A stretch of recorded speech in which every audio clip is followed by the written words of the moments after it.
Hello, everybody. Welcome back to one of Log's famous log reviews.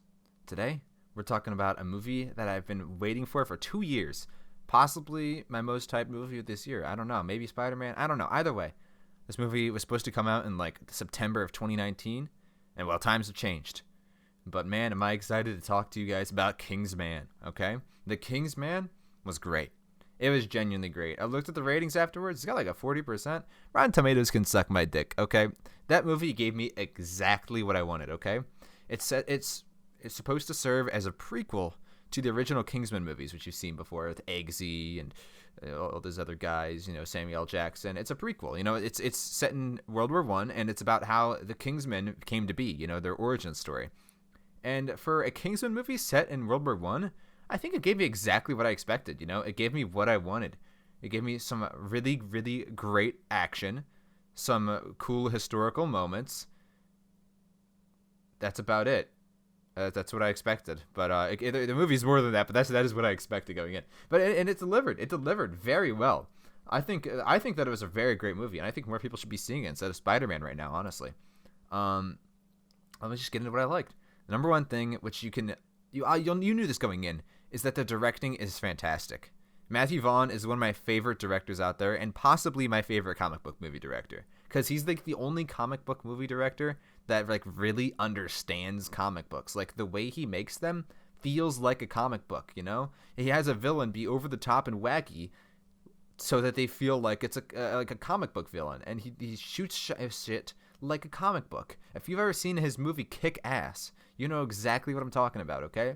And he's done some really good movies besides that, too. He's did a good gangster movie with Daniel Craig in the past, Layer Cake. He's a great-ass director, and he's done all the Kingsman movies, and I hope he does them from here on out, too, because he just does such a good job. The shots are really good. He does a lot of, really, really unique shots.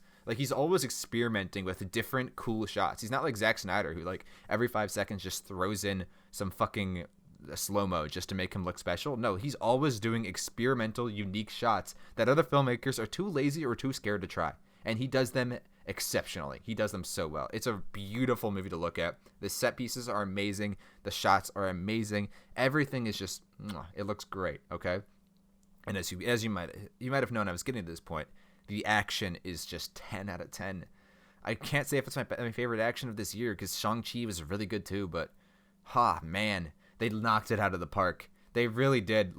In the old Kingsman movies, I feel like there'd be one, maybe two cool action scenes, and the rest were just action. But in this one, it was all like that. It was all every action scene. Every hand-to-hand action scene was going to be intense. Even the shooting action scenes, he just shot them in a really interesting manner when there was people shooting, and it made that really entertaining to watch too, which is cool because usually when this guy's shooting with guns, it goes pow pow, and it's just kind of boring to watch. But no, everything was cool. It was really, really cool, especially, I'm going to talk about this guy a couple times in this video, but Rasputin, baby. His part of the movie is so good. He is not the main villain like the trailers make. This isn't a spoiler because you can figure that out pretty much immediately. He's not the main villain like the trailers make him up to be, but he is the best part of the movie and maybe one of the best characters this year. He is so magnetic, man.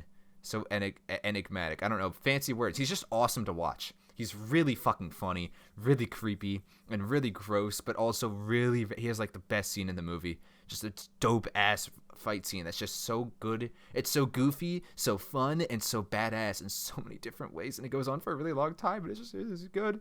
The action in this movie was really, really good. The acting was also very good. They picked some good actors, fucking Ralph Fiennes, or Ralph Fiennes, I think that's how you pronounce it. You played M in fucking James Bond, and he did Voldemort and shit. And dude, every time he yelled in this movie, I could just hear Voldemort, and that was really funny. But he did a great job, and everybody else did really too. And another thing that surprised me is that it was extremely historically accurate. There were so many scenes that I was watching this, and I was like, wait, this is almost 1-to-1 exactly what I remember from my AP US class. Or I guess my AP history, whatever class. Anyways, it was exactly what I remember from the history books, man. And even the shit with Rasputin, if you've heard the song "Rah Rah Rasputin" before, his story in this movie is very similar to that. It keeps it all very historically accurate, and it's really cool to watch. It's probably it's not obviously not the whole movie is because the Kingsman parts aren't real, but as far as watching the World War I unfold, this is probably the most entertaining movie to watch. You know, you get to watch Franz Ferdinand get assassinated and other World War I events too, and they're all very historically accurate and a lot more entertaining than watching them in any other movie. Guarantee it. Two things I disliked about the movie. There's a nice twist villain at the end. It's not a spoiler that there's a twist villain because you see him a bunch of times throughout the movie and his face is just blacked out the whole time. So it's like, oh yeah, it's gonna be a twist villain, and he's not that good. He's not very good. He fits because, as I said, he's an over the top comic booky villain.